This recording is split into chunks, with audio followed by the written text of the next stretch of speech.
Hi everyone, it's Stephanie, and I'm here today with a video for Winnie and Walter. I am their leading lady this month for the month of January 2017, and for my first post, I'm creating a card and I thought I would do a video to go along with it.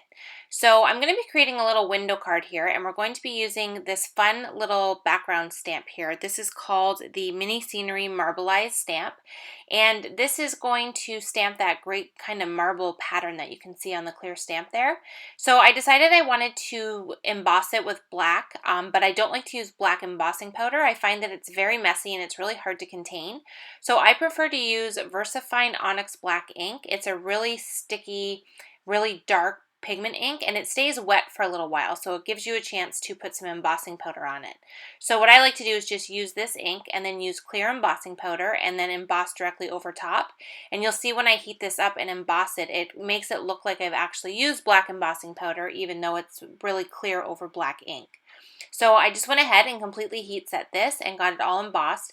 And then I'm going to add some inking to it. So I want to kind of do an ombre look. I wanted to kind of have it darker on the bottom and then lighter near the top. And I'm using Peacock Feathers Distress ink and an ink blending tool, and I'm just adding this color onto this piece. Now, I'm not too worried about leaving any ink marks at the bottom area of the paper there. You can see I started right on the piece of cardstock, and that's because I'm going to cut this out, so you're not going to see any of that bottom area. You're really only going to see the middle portion of this little background stamp that we put here. So I didn't worry too much about the outside edge. I just kind of concentrated on the pattern area, and I added enough ink to give me the dark look at the bottom and then the ombre effect going up. Now I want to create a little window here, so I just cut a rectangle out of another piece of white cardstock. This cardstock piece is cut slightly smaller than a standard card base, so it is 4 inches by 5¼ inches. And I also cut out this Wishes word die. So this is the In a Word Wishes die, and I've cut it out of silver sparkle cardstock, and that's going to form part of our sentiment. And my idea with this word is that I want it to completely go across this little window that we've created, because we're going to adhere that top panel with the window opening with foam adhesive. So it's going to give us some cool dimension and have that word kind of stretching across it. Now we are going to do a little bit of coloring on this card. So I've went ahead and stamped an owl from the Happy Owl Days stamp set, and I'm just going to do some very light coloring. I'm really liking lately kind of using my Copic markers and not fully saturating the image, but rather than doing that, kind of feathering the color in and kind of leaving it kind of white in areas.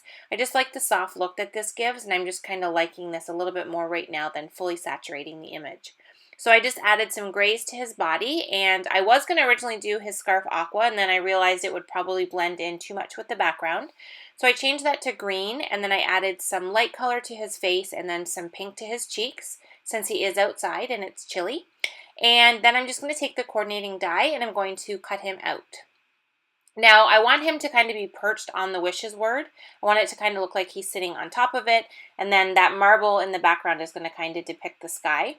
So I'm just kind of playing around here and trying to figure out where I want him to sit so that it kind of, you can still see the word and there's no issues with reading it.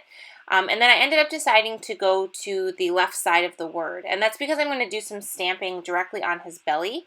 I want it to say Warm Wishes, and I found the warm word in the big, the bold, and the greeting stamp set fit perfectly inside his little belly area. So I decided to use that and stamp it with black ink right on top of that die cut piece. And then I'm going to layer that right over the Wishes word, so he's kind of sitting there, and then my full sentiment will say Warm Wishes.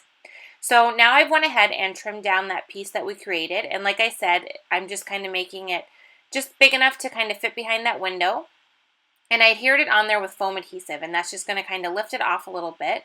And then I also added some foam adhesive around the rest of the panel so that I could adhere it to the card base and it would all be completely even and have the same amount of dimension.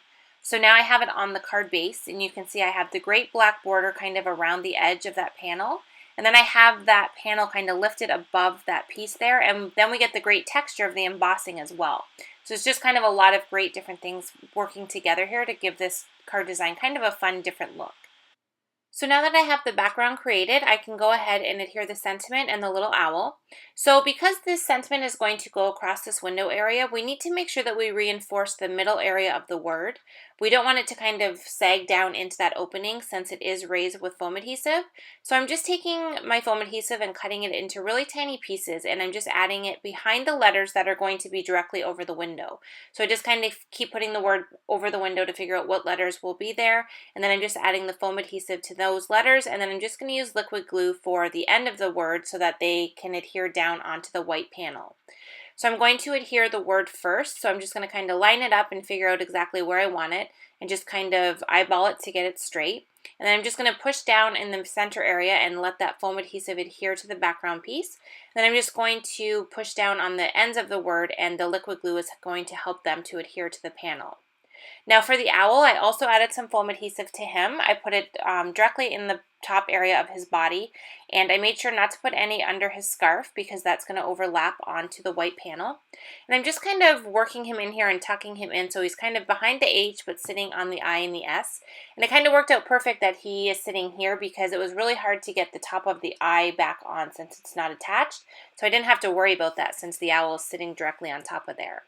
And then once I have him on, I just went ahead and added some clear sequins for a little bit more detail and dimension. I love adding these. It gives a really nice addition to a card, but doesn't really overpower it since they are clear. And then I filled the center with silver stickles. And then I'm going to use a black gel pen and add a little dot of that onto each of his eyes just to make them really bold and stand out. And then to finish him off, I'm using a clear glitter pen and adding some glitter to his scarf. And then that's going to complete this fun little window scene that we've created with the great texture embossed background and the cute little owl sitting up on the word. So thank you so much for watching today's video. I appreciate you being here, and I will see you in the next one.